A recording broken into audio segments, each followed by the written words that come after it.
I read The Hate You Give by Angie Thomas. I really loved the book, and I found that it was really interesting, and it grabbed my attention from page 1, and it kept it to the last word. And that really shows that the author really knows their audience and that the book is good. When I first started reading the book, I kept asking myself, was the book relatable to all young adults? For example, the young adults who lived in the city or young adults who lived in small towns or rural areas.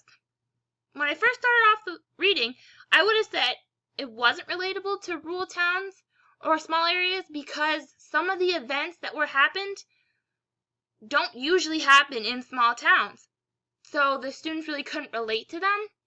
However, throughout reading and finishing the book, I realized that it is relatable to everyone, and that even if you live in a small town and you haven't experienced some of the events, you still should know about them because they're happening in society, and you need to be informed, and they should be talked about.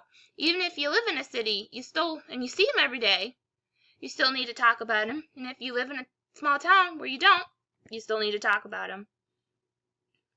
I live in a small town, and I found that I related to Star when it came to her love for basketball.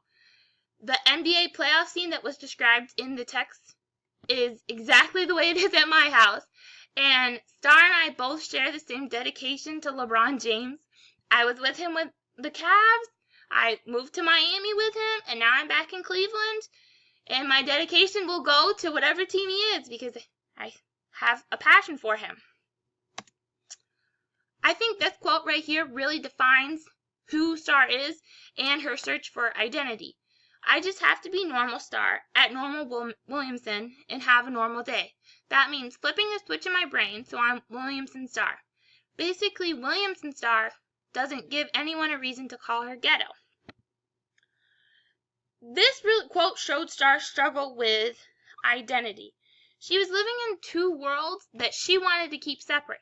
She believed that she couldn't be just plain Star. She had to be one in one world and one in the other.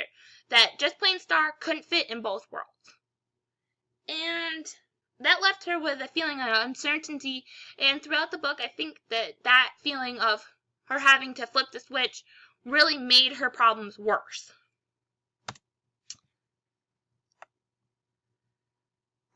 Some of the themes in this book are death, police brutality, race, religion, violence/gangs, and friendship. I think all of those themes can affect someone's identity, which goes with the fact of search for identity is the subgenre for this week. The ways it can be used in the classroom are through debates, open discussions about some of the taboo topics that are discussed in the book, research projects, and character profile or character comparisons. I feel like Star is such a strong character that she could be an in-depth look on her could be done, or even a character comparison of another book for Search for Identity and how that main character used their events in their life to find their identity. This book could also be a great independent reading novel to suggest if you know one of your students is going through a tough time or something similar to Star, or just needs a good read. I really enjoyed this quote because I believe another theme addressed this week besides identity is also the definition of normal. So I have this quote, "Who or what defines normal to you? You've fallen into a trap." In the context of this is that Chris is asking Seven and Star about their names and why they don't have normal names.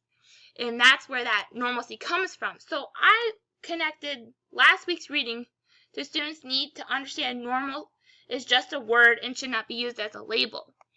That personal identities are shaped by the desire to be normal, defined by others. Star proves, however, that her identity and sense of normalcy is held in her hands.